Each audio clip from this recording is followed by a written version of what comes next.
Merci d'être avec nous sur Europe 1, 11h30. C'est l'heure du journal de la santé avec Guillaume Janton. Et à la une ce matin, Brigitte Bardot pousse un coup de gueule contre le maître qui a enterré son chien vivant. Une jeune femme perd la vue à cause d'une consommation excessive de boissons énergisantes. Et enfin, les couples qui s'affichent sur Facebook durent plus longtemps. Et on commence avec cette histoire horrible. Ce chien vivant. Brigitte Bardot a décidé de pousser un coup de gueule contre le maître qui a enterré son chien vivant.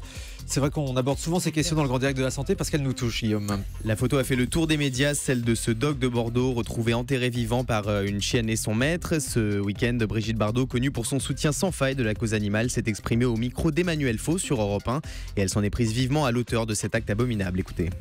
Vous vous rendez compte, si des gens seront capables de faire une chose pareille, c'est plus des êtres humains, ce sont des monstres. C'est un jeune homme de 21 ans, le propriétaire, il risque quand même 2 ans de prison et 30 000 € d'amende. Et moi, ce que je voudrais, c'est qu'on lui fasse la même chose. Voilà, moi je suis pour la loi du talion, parce que la force de l'humain contre la faiblesse de l'animal, c'est suffisant. On ne doit plus profiter de ça. C'est comme le type qui a tué un lion. L'être humain est complètement déshumanisé. On ne peut plus comprendre ces gestes atroces, barbares.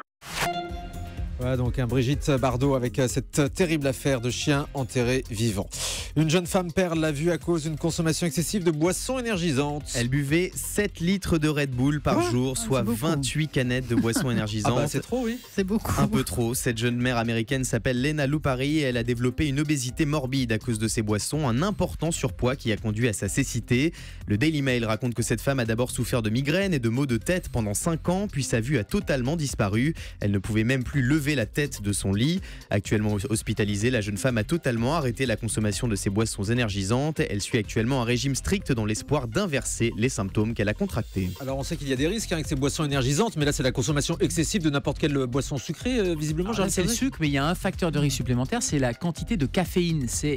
Elles sont bourrées de caféine, c'est gonflé ces boissons. en caféine, oui, parce que c'est l'effet recherché d'ailleurs, j'allais dire un peu excitant. Donc il faut faire extrêmement attention avec les adolescents, d'autant que les quantités sont grandes. Ce ne sont pas des canettes de 33 centilitres, souvent ce sont des 500 millilitres, et donc c'est l'équivalent de plusieurs cafés très dosés. Donc 28 canettes par jour. La quantité des 25 de caféine centilitres qu'elle a consommé. La quantité de caféine est importante et peut aussi avoir des effets cardiovasculaires et neurologiques.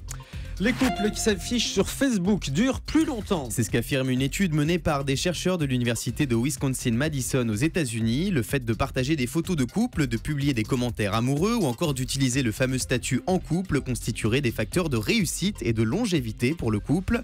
Mark Zuckerberg, le créateur de Facebook, est un exemple pour les 1,6 milliard d'utilisateurs actifs du réseau social, puisqu'il est en couple sur sa page officielle, et c'est sur cette page qu'il avait annoncé son mariage en 2012.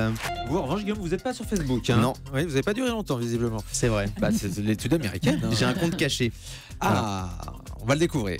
Des botanistes ont trouvé une arme efficace contre le frelon asiatique. Le frelon asiatique, également appelé Vespa velutina, est un insecte dangereux pour l'homme, mais aussi pour les abeilles qu'il massacre en grand nombre. Une équipe de jardiniers de Nantes ont découvert que la Sarracenia, une plante carnivore, serait efficace pour venir à bout de ce frelon. C'est en trouvant des insectes à moitié digérés dans une feuille de cette plante qu'ils en sont venus à cette conclusion. La Sarracenia n'existe actuellement qu'aux États-Unis et au Canada. Elle devrait être commercialisée en France d'ici 2016.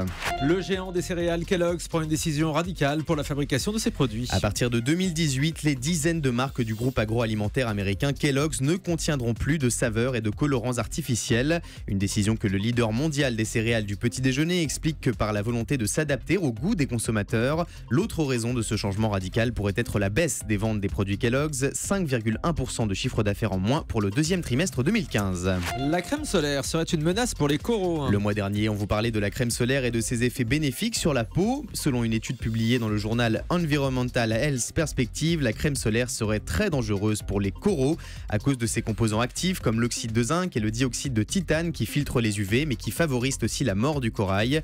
Une des solutions pour protéger sa peau tout en protégeant les coraux serait d'appliquer une crème solaire bio fabriquée avec des produits naturels et respectueux de l'environnement.